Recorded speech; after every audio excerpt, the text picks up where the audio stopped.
Muy buenas, mi nombre es Francisco Torres. Aquí muestro mi documento de identidad para identificar la persona que soy. Eh, vamos a, vamos a hablar soy estudiante de la materia de sistemas embebidos de la carrera de Ingeniería Electrónica de la Fundación Sede Valledupar. En esta presentación vamos a mostrar el desarrollo del trabajo propuesto de la fase 1 de presaberes del sistema embebido. Una breve introducción que tenemos es que este trabajo se va a enmarcar en el reconocimiento de sus presaberes tan fundamentales como lo que es la diferenciación entre lo que son los sistemas embebidos, que nos permiten diferenciar los sistemas embebidos de otros tipos de sistemas, como son los microchips, los microprocesadores y demás sistemas presentes. Entonces, vamos a entrar un poco en esa profundización de los sistemas, de estos sistemas. Vamos a reconocer sus partes, sus elementos, sus funciones y cómo interactúan ellos entre ellos. Además de explorar su aplicación en la industria y para el caso puntuales donde puedan tener. Como objetivo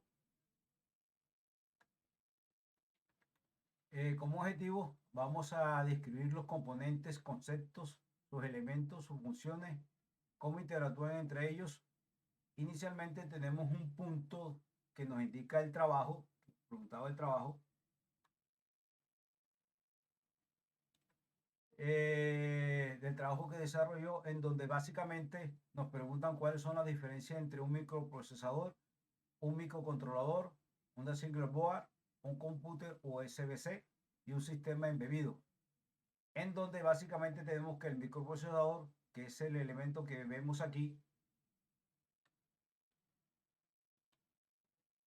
el elemento que vemos aquí, muy común en los computadores, es un circuito integrado que contiene la unidad central de procesamiento o CPU encargada de ejecutar las funciones de lo que se le demanda. Ahora vamos con las características de este tipo de elementos. Sus características que son solamente es una CPU, no es como otro elemento que vamos a ver más adelante, que son mucho más completos y que integran más cositas. Este tipo de elementos, como son ellos, solos necesitan elementos adyacentes a ellos o que se complementan para poder implementarlos y usarlos. Que como vemos en un caso puntual, como el procesador, como es nuestro computador, que por sí solo no hace nada. Necesitamos una motherboard, los periféricos, que son el mouse, el teclado, para que ellos puedan servir.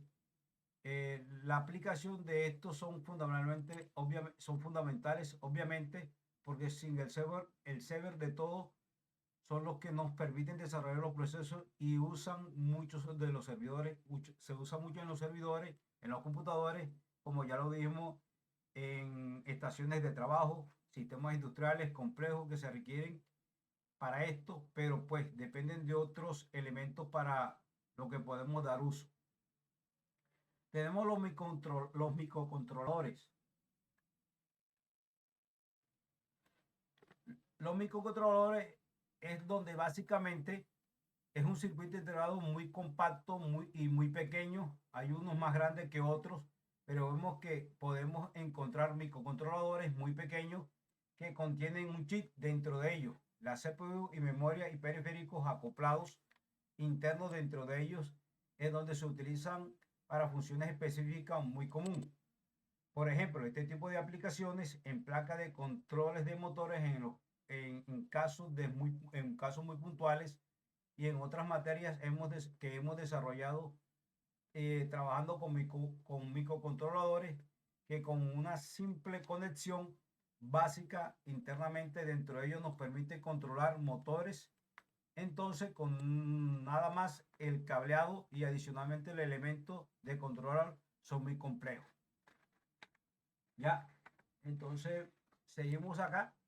Entonces tenemos como referencia el Amiga, que es un microcontrolador utilizado en Arduino y en proyectos de otras clases. Hemos también trabajado con estos otros tipos de microcontroladores, como vemos su uso de automatización, controles de motores, dispositivos electrónicos, internet, la internet de las cosas y equipos industriales que son mucho más completos en la industria y son mucho más prácticos.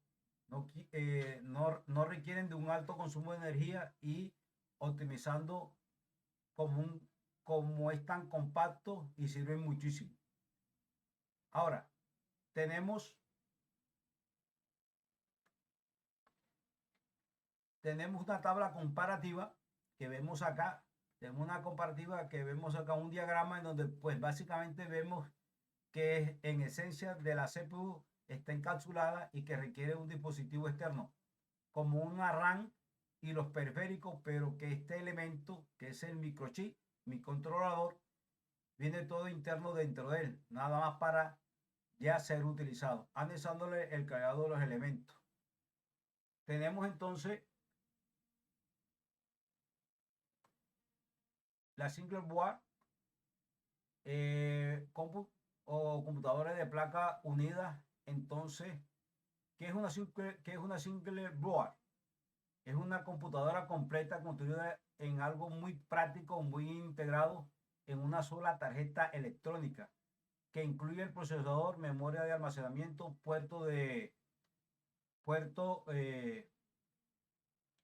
tarjeta electrónica que incluye procesador, memoria de almacenamiento, puerto de comunicación capaz de ejecutar un sistema operativo completo.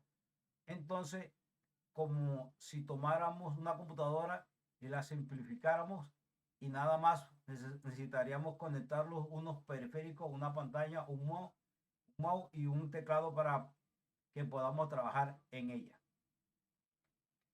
Vemos que este tipo es muy común, por ejemplo, la marca Raspberry.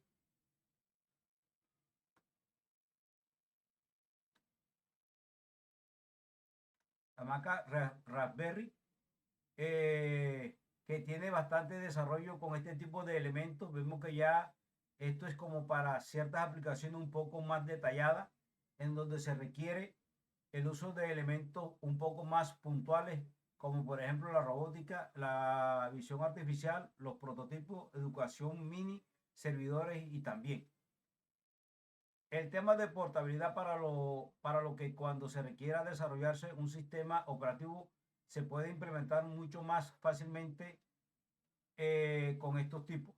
Es como una computadora de bajo costo, de muy bajo costo para trabajar. Un sistema embebido que vemos acá, un sistema embebido, ya vemos que es un sistema electrónico diseñado para cumplir una función específica. No es como los otros que se puedan adaptar como cualquier tipo de función en general, sino que en esta está diseñado para cumplir su misión. Un ejemplo de estos son los SM de las máquinas de Caterpillar, por ejemplo, el EQ, la computadora de nuestros carros que sirve específicamente para para controlar los encendidos del carro, motor o de otros elementos. Entonces, esa es como la diferencia de lo que es un sistema embebido con respecto a los demás que hemos visto.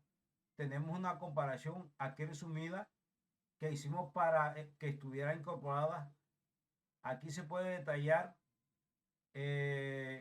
cuáles son los componentes típicos del sistema embebido, que aquí mostramos en esta tabla de los sistemas embebidos y la función generada de cada uno de ellos, sus funciones que realizan y un diagrama de bloques.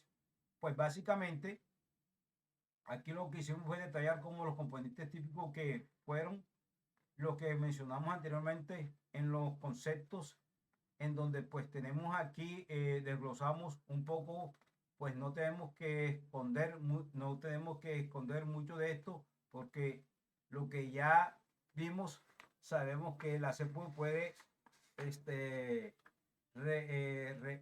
lo que se requiere del sistema periférico de entrada y salida para poder trabajar y demás. Tenemos que pues para el caso de los sistemas embebidos están compuestos por un software diseñado para realizar funciones específicas.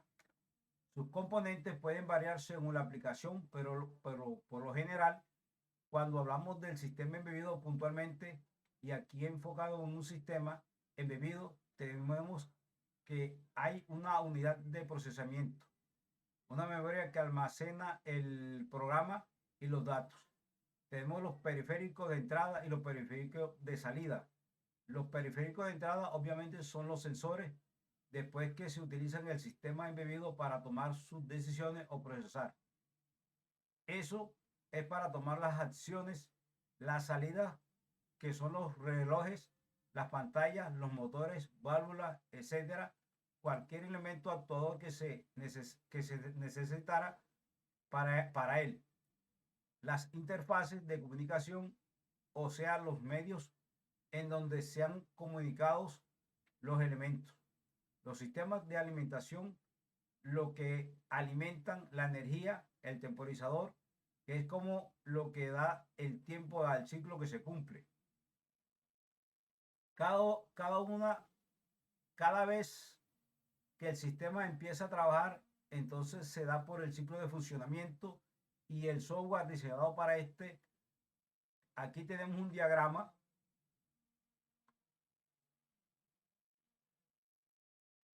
Aquí un diagrama de cómo pues se relacionan estos elementos, que aquí tenemos otros que hicimos también al traer, que lo mostramos a continuación. Y viene la tercera pregunta. ¿Cuáles son las características que diferencian un sistema embebido de otro? Describir y explicar cada una de sus características. Como respuesta,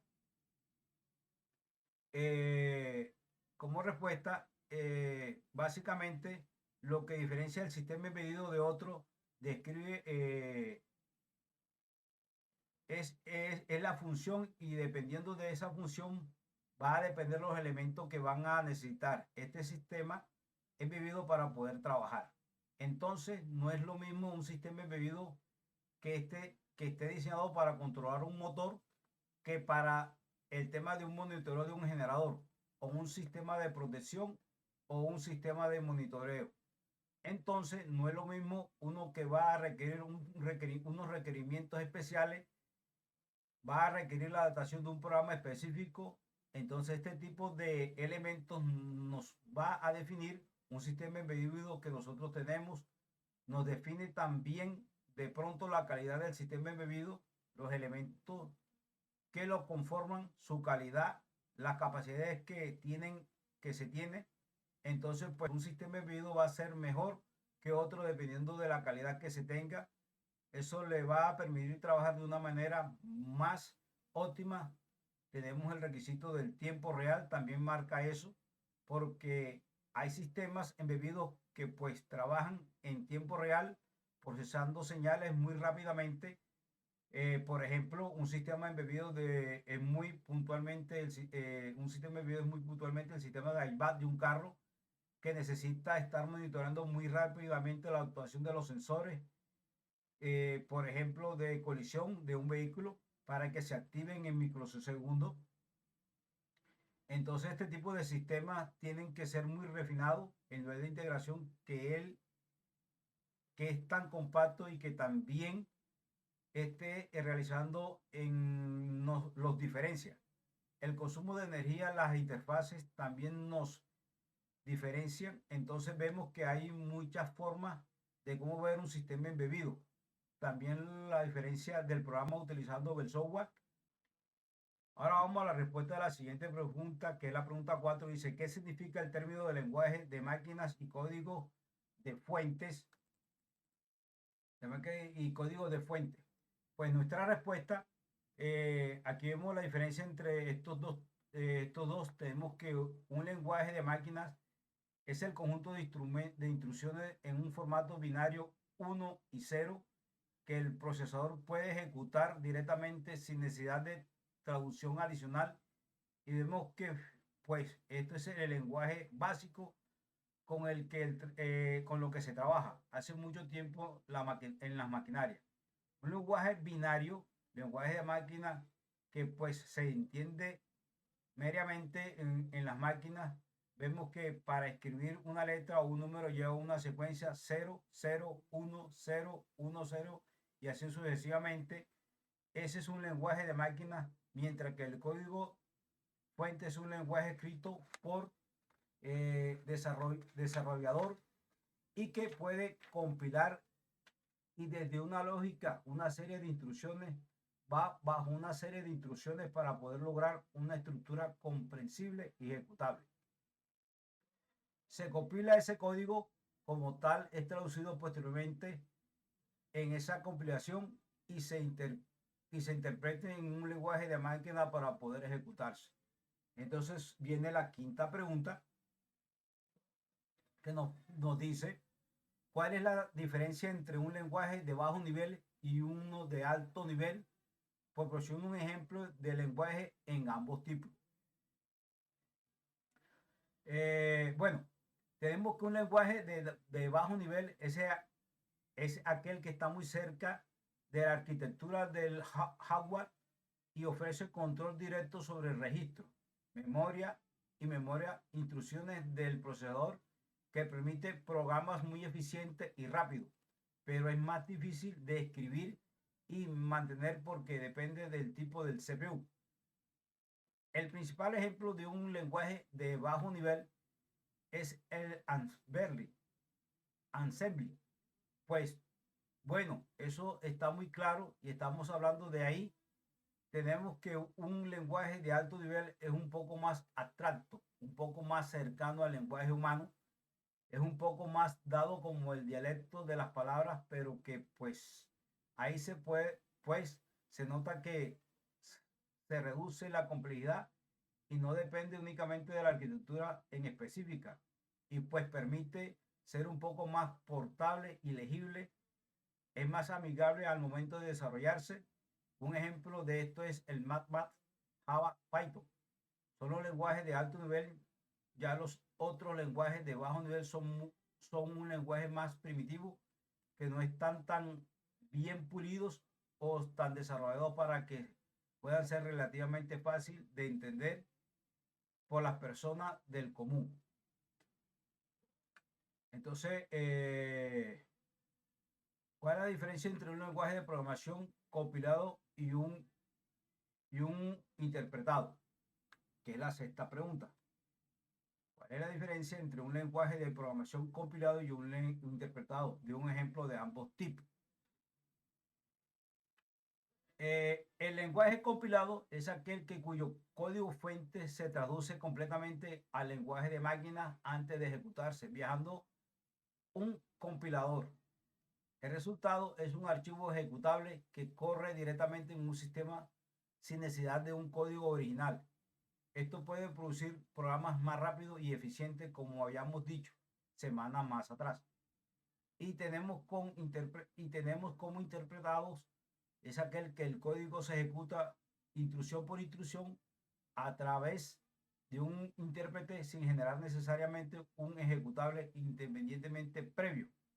Esto facilita pruebas y cambios rápidos, pero generalmente con un menor velocidad de ejecución. Ejemplo del lenguaje interpretado Python, JavaScript y Ruby.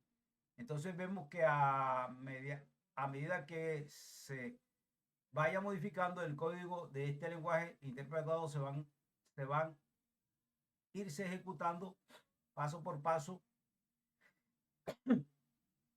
paso por paso, pero van a ir ocurriendo los cambios a medida que se cambian el código. Mientras que una vez que se haya compilado, queda grabado de esta manera y para modificarlo toca volver a compilar y quede grabado. Mientras que aquí es como más tiempo real. Se cambia y automáticamente va cambiando consecutivamente.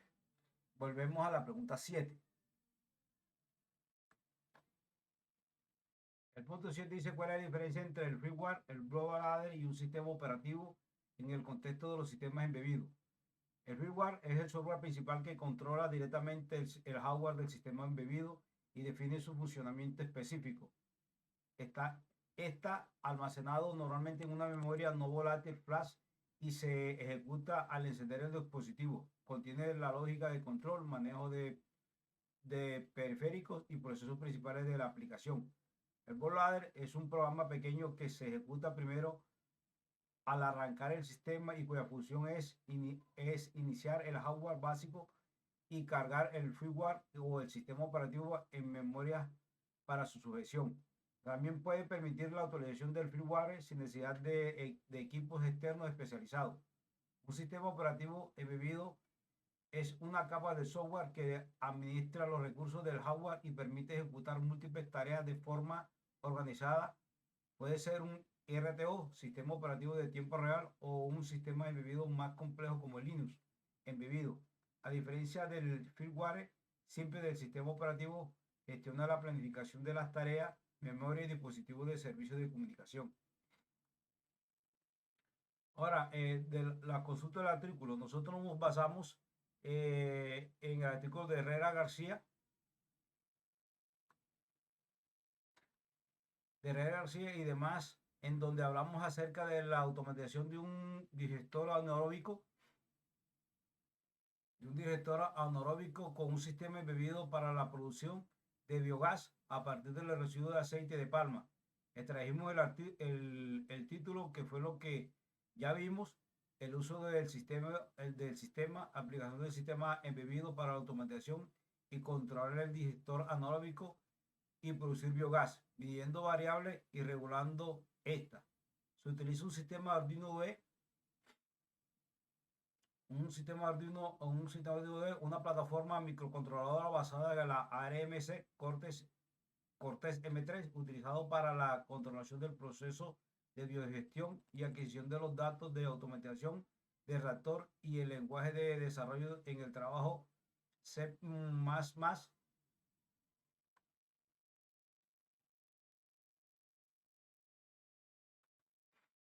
Para el deporte en el Arduino, los autores seleccionados en un sistema embebido porque permite automatizar y monitorar y controlar la forma eficiente de la variable crítica del proceso de biodigestión, y como iba a ser enfocada a este caso, lo vieron práctico como temperatura, pH, agitación, referencias APA, la que extraímos elementos complementarios. Vimos como puertos de entrada se utilizaron los de Arduino para conectar los sensores de temperatura, pH, agitación, comunicación USB entre el Arduino DUI y el PC para la transmisión de datos mediante la Visual Basic Net.